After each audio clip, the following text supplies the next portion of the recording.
आइए अब आचार्य प्रभंजनानंद शरण जी महाराज से जानते हैं रंग पंचमी से जुड़ी कुछ खास बातें।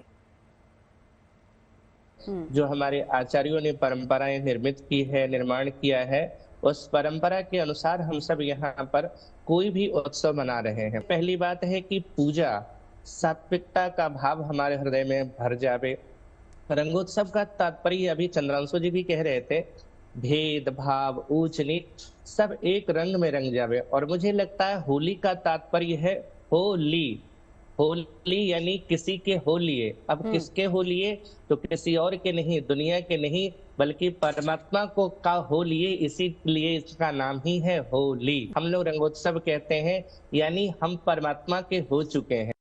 और यहाँ पर भक्त को जलाने की, भक्त को सताने की और भक्त को परेशान करने की जो प्रवृत्ति है, उस प्रवृत्ति का नाम ही है होलिका। अगर कोई होलिका की प्रवृत्ति वाली जो भक्तों को परेशान कर रही है, सता रही है, रुला रही है, तो परमात्मा की कृपा ऐसी होती है कि वो होलिका की जो प्रवृत्ति है वो अपने आप, उसको वरदान मिला हुआ था कि वो अग्नि में नहीं जलेगी। आप यह सोचे कि उसको अगर वरदान मिला हुआ था कि वो किस आग में नहीं जल सकती है, तो फिर प्रहलाद को वो जलाने के लिए गई तो प्रहलाद तो नहीं जले, होलिका खुद जल गई।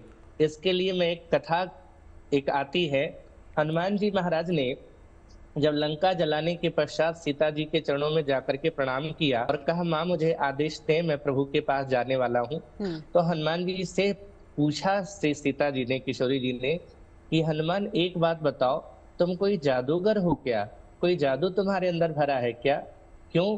बोले, लंका जला के जली नहीं, हनुमंत विचित्र है पूछ तुम्हारी, न जादू भरा इसमें, हंसी पूछत है मिथिलेश दुलारी। तो हनुमान जी ने मुस्कुरा करके कहा, माता जी मेरा भी एक प्रश्न है, और प्रश्न यह है कि आप तो नकली रूप में यहाँ पे हो, असली रूप में आप कहाँ हो? माता जी ने मुस्कुरा के कहा कि मैं अग्नि में हूँ प्रभु के आदेश पर।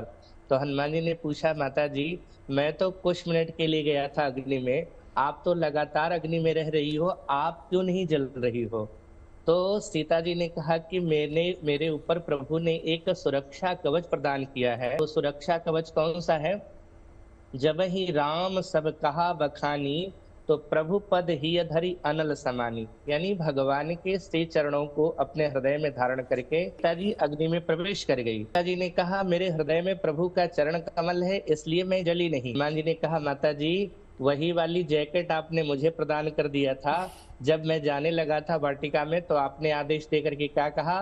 देख बुद्धि बल निपुण कपि कहे तू जान की जाहु, रघुपति चरण हृदय धरी तात मधुर फल खाओ। यानी रघुपति के चरण को हृदय में धारण करके आप जाकर के फल खाओ।